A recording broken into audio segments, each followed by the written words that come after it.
Welcome back to the YouTube channel Malawian Cameras. Guys, taluza ndithu munthu wankulu Hope Chisano ambiri namudziwa mu film ya The Last Fishing Boat. Komabe yeah, anaplay ndithu role ndiponso tikudziwanso kuti anali machini amene ndithu watisiya ku America kuchipatala. Cousin wake na amene wapanga, I think cousin or what, wapanga confirm za uthenga umenewo mzimu wake use Montendere.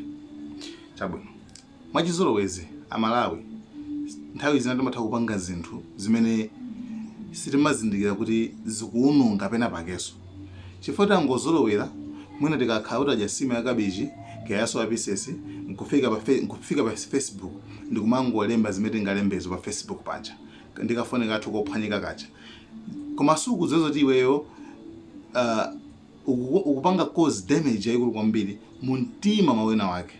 Remember kona zoti anthu feto sefe ukhala utchuka kawasachuka kaandani unalese amakhala ndi mtima mu mtima makhala zinthu zimene Mulungu anazikamo zimachita kuti ma emotions kaya kumva kuwawa, kupsya mtima, kukondwa, kukhumbira zonsezo mitima mawena aliyese zilimo, right?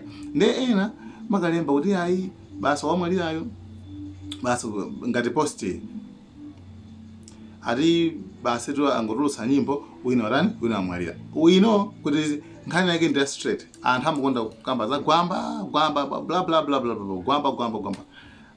Guys, issue imene jayo ndoti iye jonse ndi munthu amamvaso kuwawaso, right?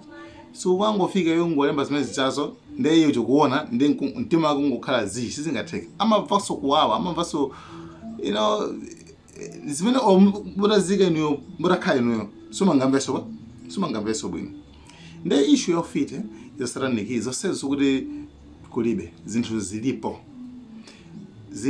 anthu amatamba ndithu anthu amauluka komanso anthu asatanika alipo amene amaphanzawo chanchani zimene zikukhulisa kuti kulibe zimene zilipo, right? Koma amene angawazindikire afite ndani amene angawazindikire asatanike ndani ndiye khaikhayo amene nayenso ndo asatanike nayenso ndi mfiti. Ndeno umboni iwe ngati siwe mfiti sungamuloza wena kuti ndiwe mfiti koma ngati uli mfiti it's fine famu kudziwana. Koma ife amene sitikudziwafe sitingakapekene kalikonse pankhani kuzokhuza ndi ufiti kapena sataniki, right? It's simple and straightforward. Iweyo ngati si utamba sungadziwe fiti koma amene amatamba amadziwa amene ali sataniki amadziwa sataniki anzake ndezo mangona riyayo bla bla bla bla bla. Listen up.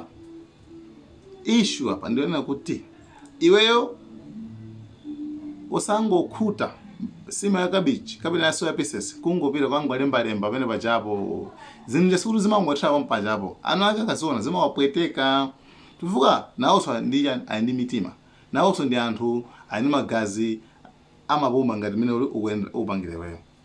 That's why boma limakana zoti ufiti kulibe sikuti ufiti kulibe sikuti boma silidziwa boma limadziwa kuti ufiti ulipo koma liweruza bwanji zinthu zochitika ku dziko lina chifukwa imene ndi dziko lina zakufiti zakusataniki zakuina zimene zazo siza normal, right? Ndeno sizimene zimakhalira kunoku ku dziko kwathu kunoku zimene timadziwa chilengedwe cha munthu, right? Ndeno iwa chamangona kuti akuluakulu ufiti kulibe koma ufiti ulipo koma awuluza bwanji akana kuti ufiti ulipo milandu yakawuluza bwanji zimakhala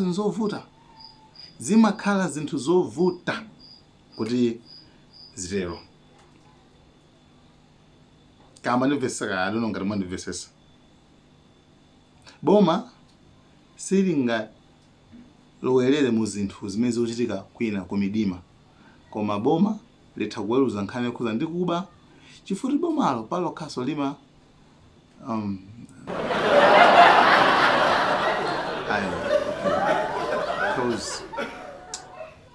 okay, the government hates the competition. Boma libadala ndi mpikisano. Boma libadala ndi kupikisana nawo.